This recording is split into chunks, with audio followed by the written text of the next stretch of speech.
Welcome back guys. Vishal Gupta आपका teacher. कैसे हो आप सब गाइस। इस वीडियो में मैं आपको सीए फाउंडेशन और बीकॉम का जो सब्जेक्ट है बिजनेस लॉज का, या जिसको कमर्शियल लॉज भी बोलते हैं, उसका chapter the Indian contract act को कंटिन्यू कराने जा रहा हूं, जिसमें हम कर रहे हैं परफॉर्मेंस ऑफ कॉन्ट्रैक्ट। उसका ये वाला टॉपिक आज हम करेंगे, परफॉर्मेंस ऑफ रेसिप्रोकल प्रोमिसेस। इससे पिछले 3 टॉपिक मैं अपनी पिछली वीडियोस में आपको करवा चुका हूं। आप मेरे चैनल को यदि आपने सब्सक्राइब नहीं किया हो तो करके सब्सक्राइब करने के बाद प्लेलिस्ट में जाके इसके बाकी पोर्शंस देख लीजिए, बाकी टॉपिक्स भी देख लीजिए। ठीक है जी। तो गाइस स्टार्ट करते हैं हम परफॉर्मेंस ऑफ रेसिप्रोकल प्रोमिसेस, जो कवर करते हैं अंडर सेक्शन 51 से 58। तो पहला है promisor not bound to perform unless reciprocal promise ready and willing to perform. Section 51. When a contract consists of reciprocal promises to be simultaneously performed, no promiser need to perform his promise unless the promisee is ready and willing to perform his reciprocal promise. वो कह रहा है कि जब एक contract होता है reciprocal promise को साइमल्टेनियसली परफॉर्म करने का, no promisor need to perform his part, मतलब वो अपना प्रॉमिस पूरा करने की जरूरत नहीं है जब तक कि वो विलिंग नहीं है अपना रेसिप्रोकल प्रॉमिस पूरा करने का। मतलब क्या हुआ, where A promises to deliver rice and B promises to pay the price on delivery, both the promises are performed simultaneously. ठीक है गाइस। तो अगला पॉइंट क्या है, order of performance of reciprocal promises. Section 52। Section 52 कहता है कि when the order of performance of reciprocal promises is expressly fixed by the contract, they shall be performed in that order, and where the order is not expressly fixed by the contract, they shall be performed in that order which the nature of the transaction requires। ठीक है जी।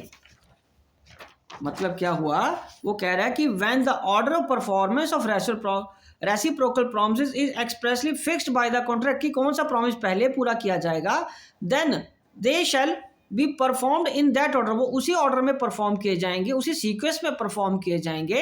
And where the order is not expressly fixed, जब order fix नहीं है contract का, they shall be performed in the order which nature of the transaction require, जिस तरह की transaction की नेचर है उसके हिसाब से ही फिर वो उनका सीक्वेंस बनेगा कि कौन सा प्रॉमिस पहले कंप्लीट किया जाए। उसके बाद है बेटे यहाँ पे liability of party preventing event on which the contract is to take effect. Liability of party preventing event on which the contract is to take effect under section 53। So guys, when a contract contains reciprocal promises and one party to the contract prevents the other from performing his promise, the contract becomes voidable at the option of the party so prevented, and he is entitled to compensate from other party for the loss he may sustain in consequence of the non-performance of the contract। Right हो। चलिए अब हम चौथे point की बात करते हैं। Effect क्या होगा डिफॉल्ट करने पे, as that the promise which should be first performed in contract consist of reciprocal promises. Section 54 के अंडर कवर होता है कि डिफॉल्ट करने पे क्या होगा,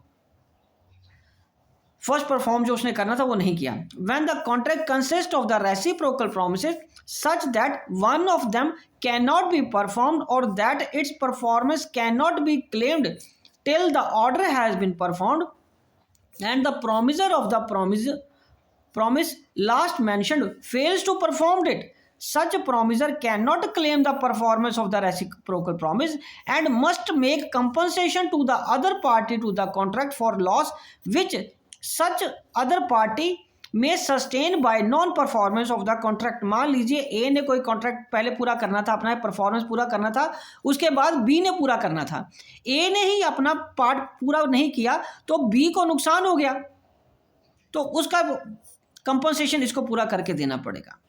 ठीक है जी, ये बात बनी। ओके चलिए अब हम आगे डिस्कस करेंगे। नेक्स्ट पॉइंट इसका 5th point, effects of failure to perform at the time of fixed in a contract in which time is essential। मतलब जब कोई टाइम से रिलेटेड चीज़ है, कोई कॉन्ट्रैक्ट एक पर्टिकुलर टाइम पे फिक्स परफॉर्म करना है, तो उसका फेलियर होने पे, परफॉर्म करने के फेलियर होने पे क्या इफेक्ट होएगा? Under section 55, when a party to a contract promises to do certain things at or before the specified time and fails to do any such thing or before the specified time, the contract or so much it as has not been performed becomes voidable at the option of the promisee if the invention of the parties was that time should be the essence of the contract. ठीक है जी। और उसके effect क्या होंगे such failure के? When time is not essential, in this case if it was not the intention of the parties that time should be the essence of the contract, जहां time important होना जरूरी नहीं है कि कब परफॉर्म किया जाएगा, the contract doesn't become avoidable by the failure to do such things at or before the specified time, but the promisee is entitled to compensate from the promiser for any loss occasioned to him by such failure. Right? और उसके बाद the effect of acceptance of performance at time other than agreed upon. If in case of a contract voidable on account of the promiser failure to perform his promise at the time agreed, the promisee accepts performance of such promise at any time other than agreed. The promisee cannot claim compensation for any loss occasioned by the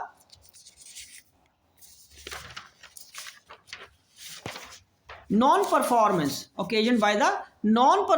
of the promise at the agreed time, unless it is the time of acceptance. At the time of acceptance he gives notice to the promiser of his intention to do so. Right guys? चलिए आगे क्या है? Contract cannot be avoided where time is not essential on the ground that the time for performance has expired.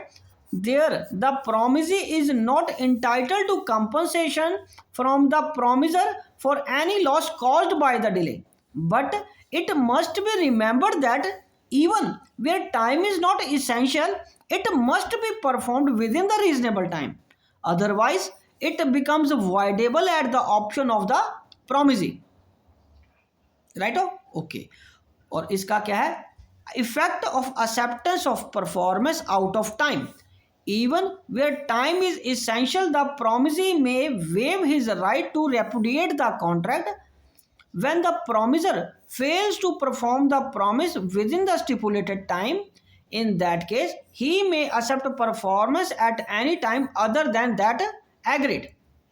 In such an event, he cannot claim compensation for non-performance unless at the time of acceptance of performance he has been given a notice to the promiser of his intention to claim compensation. जब तक कि उसने बोला ना होगा कि मैं compensation लूंगा, तब तक वो कंपनसेशन को क्लेम इस केस में नहीं कर पाएगा.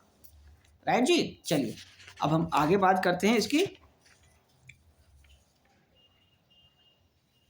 6 पॉइंट की. Agreement to do impossible acts. तो agreement to do impossible acts में क्या होगा? सेक्शन 56 के अंडर कवर हो रहा है. An agreement to do an impossible in itself is void. ये void होता है. Contract to do act afterwards became, उसके बाद वो impossible और unlawful हो जाएगा.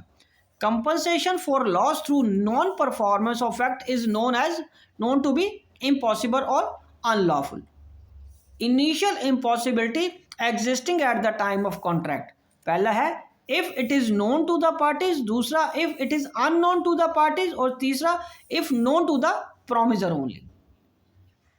और उसके बाद 7th reciprocal promise to do certain things that are legal and also some other things that are illegal. Section 57, when person's reciprocal promise first to do certain things which are legal and secondly under the specified circumstances to do certain other things which are illegal.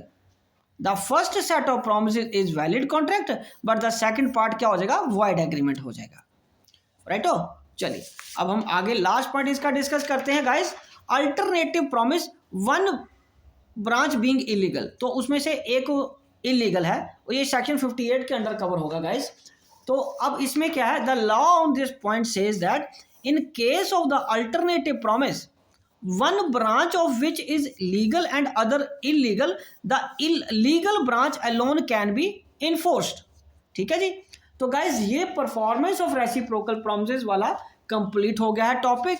अब अगला topic apportionment of payment और contract which need to be performed, ये मैं आपको अगली video में कराऊंगा, क्योंकि ये दोनों, ये पोर्शन तो छोटा सा ही है, तो ये इसके साथ ही कंप्लीट हो जाएगा। तो ये दोनों टॉपिक मैं आपको नेक्स्ट वीडियो में कराऊंगा। तो गाइज इसी के साथ ये वीडियो मैं कंक्लूड करता हूँ। आई होप कि आपको अच्छे से समझ आ गया होगा। आप इसी तरह मेरे चैनल को सब्सक्राइब करके वीडियोज़ देखते रहिए और अपने नोट्स बनाते रहिए। और हाँ, ऑनलाइन क्लासेस के लिए आप मेरे को कॉन्टैक्ट कर सकते हो। ठीक है जी, ओके जी, डन।